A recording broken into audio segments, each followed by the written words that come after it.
Hey guys, I'm Rachel Castile. Welcome to Typology Corner. Today I'm going to do an overview video on the Enneagram Type 1 and just give you a picture of what they look like. So Type 1s, they are in the gut triad, which is the types who are struggling with anger in some way, and how Type 1s manage that emotion. They suppress it, they push it down, and they consider anger a bad thing, so they don't want that to show up in their lives. They don't want to express that, and they have a core desire to be good, to be integral, to do the right thing, to walk in alignment with like good moral principles, things of that nature.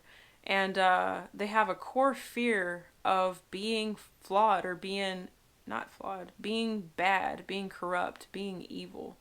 Um, they have a core fear of being bad or being evil, being corrupt in some way, of making a mistake, as in, that they're not okay anymore. They overall just want to do what is right and to be good, and to push down within themselves anything that they deem bad, because they're somewhat chiseling that away from them, or chiseling away in society outside of them, things that shouldn't be, as a way to deal with that core fear of being bad. So it's like getting that away from them.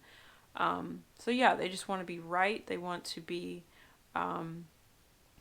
doing the right thing. They want to walk in a straight line and not mess up. That messing up can feel like that they're messed up. So it's like, I can't do that. I can't make a mistake, or I'm a mistake in some way. Like there's something wrong with me. Um, yeah. So as a result of like that desire, them kind of managing that, they, in order to accomplish that, they push down their own instincts. They push down their impulses, the things that they feel in themselves that, to them they've deemed not a good thing. I can't give way to that. So it's like how I described that anger is not a good thing, so they suppress that as well. So what happens from pushing the anger down, it potentially can kind of spill out in resentment towards others, towards the self. They're kind of known for having a strong inner critic voice that's kind of berating them. It's been described as like the mean dad yelling at them all the time. So it's like a kid who got punished, and in not liking that, they've decided to punish themselves preemptively, to be hard on themselves, so that the world around them isn't hard on them. So they begin taking on that responsibility themselves to manage themselves, to keep themselves on the straight and narrow through that internal criticism. Instead of that anger going outward, it winds up going in at the self and correcting the self, which they get their name from this, and being a perfectionist. So this is the root of the perfectionism. It's the inner critic telling them what perfect is, and then them aiming to do that in whatever area of life that they're focused on. So the subtypes does play a role in this too, but yeah, and how this manifests in each type, it can be different, whether they're self-preservation, social, or sexual instinct. But yeah, so that's kind of the core of type 1. Kind of, it spills out this anger into resentment, that others aren't living up to those standards, that they're, not, or they're able to give themselves over to just their whims, that one can kind of resent that when they're having to push that down themselves.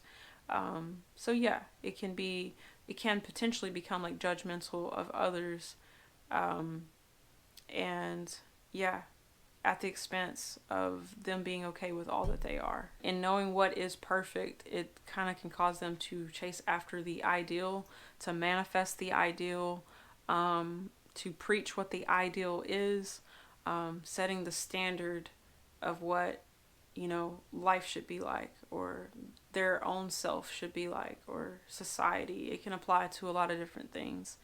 What a relationship should be like.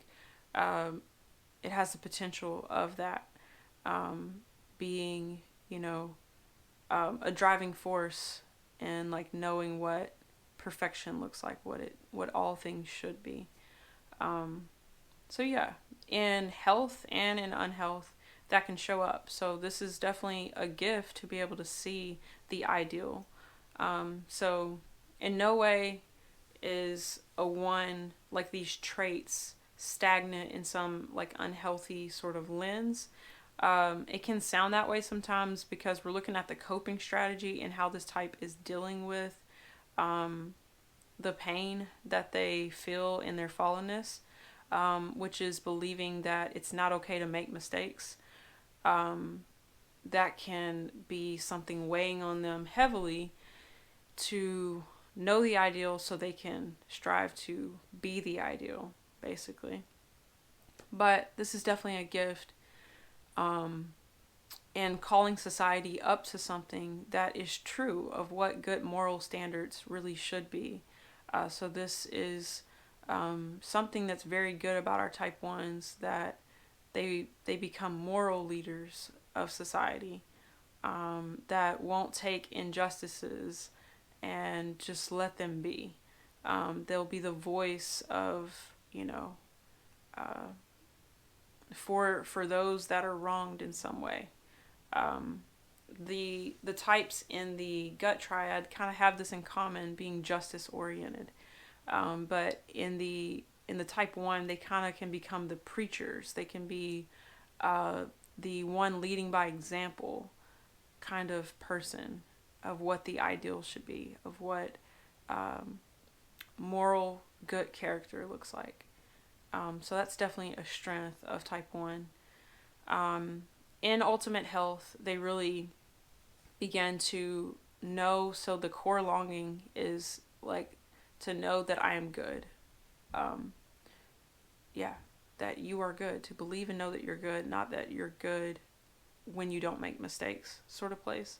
So yeah, in health, they begin to live from such a place, and they begin to relax, and the inner critic voice goes down, and it's not berating them, but it's more so they have just an attention to truth, or discerning uh, just what is really going on in a situation, being able to see things as they are. They become realist. Um, the most like detached enough to, um, as in they're detached from it being about them now, that they really can make a call on something and say, this is what should be done and this is wrong. In this situation, we should handle it this way. It's like being able to actually judge a situation accurately, righteously, um, what is right action, you know? Um, yeah, because they're no longer struggling with, I've got to be good and I've got to push down things. So, also about that topic, um, they don't see parts of themselves as bad anymore. They love all that they are. They, begin to have more fun and enjoy the impulses that comes up in them, and make room in their life to have fun. Type 1 goes to 7 in health. So you start to see a lot of positive 7 traits in type 1. Um, yeah, where they begin to just be more childlike, have a sense of wonder about them. They're more present. They're more just allowing themselves to enjoy life. And that rigidity starts to fall away.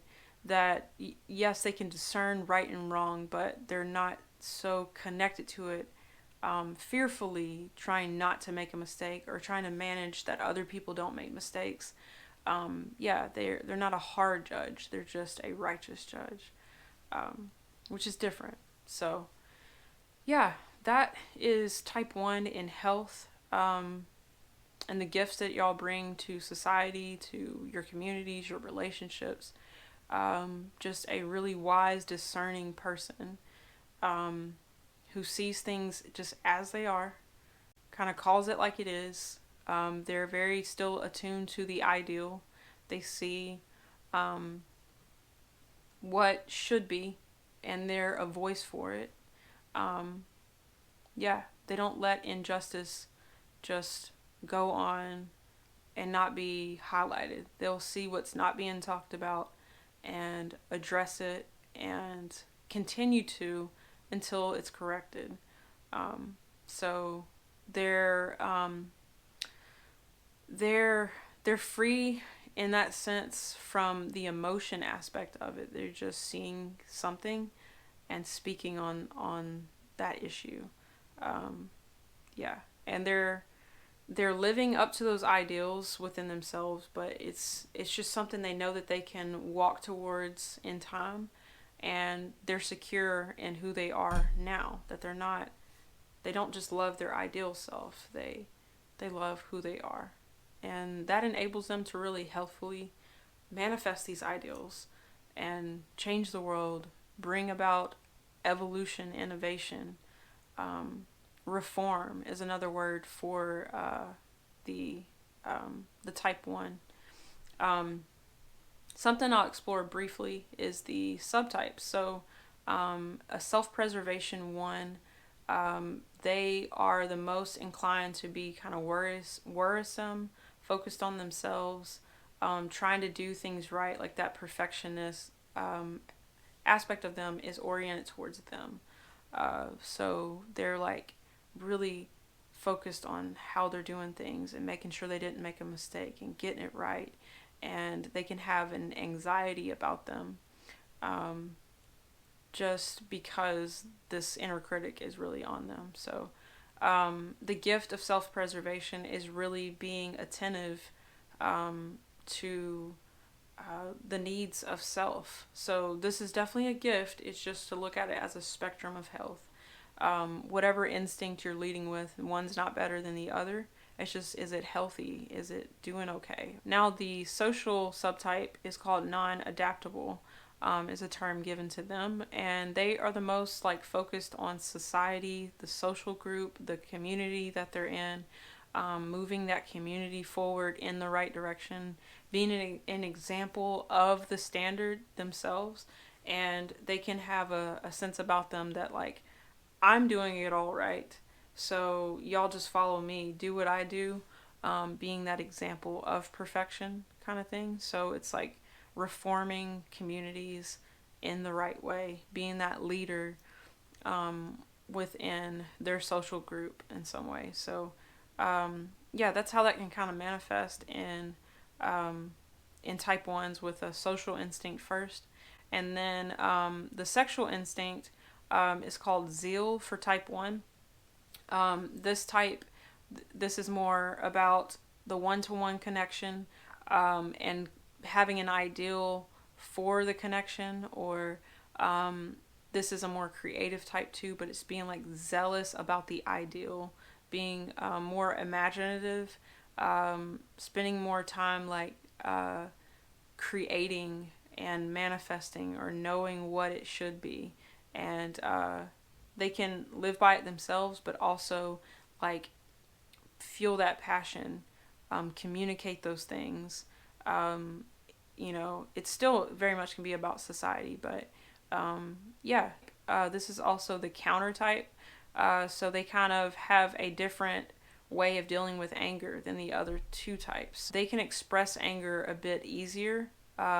They're focused on like the ideal, and like directly communicating that with people to move, society forward, to move people forward, to raise the higher standard.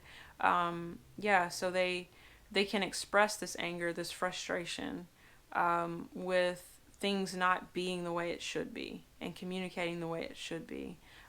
So this type has a bit more passion that's being expressed, that can come out, kind of spill out. It still comes out in a 1 kind of way and not like a 8 who's very comfortable with passionate expression.